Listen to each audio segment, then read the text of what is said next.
St James's Church in the heart of Piccadilly is a tourist hub and a magnet for design enthusiasts, and more recently, those looking to bed down for the day. I think if we really wanted to, we could have every pew filled with people who need to be able to sleep. But what we say is that because it's a shared, sacred space, we kind of ask people if they're going to sleep over on one side of the church. Now, many of the homeless people sleeping here have night jobs, so what happens is they finish at about 6 in the morning and then they have nowhere to go because they're homeless. So it's either here at the church to get some sleep or on the streets.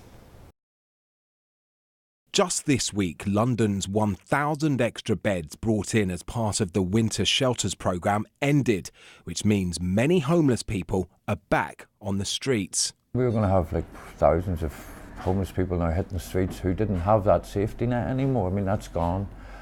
I mean, Sadiq Khan and the London councils, they are not supplying information or supplying accommodation. So I mean, it's going to be a worse problem than it was in winter and worse problem than it was at Christmas, but it's just not as, doesn't hit at the heartstrings as much now. Michael spent 18 months on the streets. And what sort of things happen?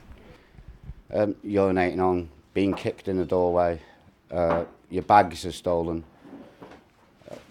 It's just different things. They make these people that already feel bad feel even worse.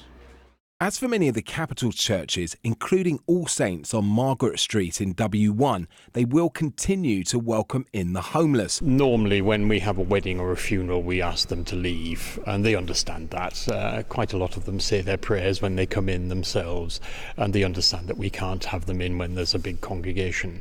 But for the normal weekday services, we allow them to stay.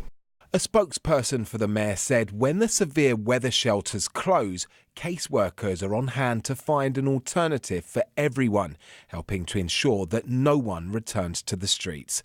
Greg McKenzie, BBC London News.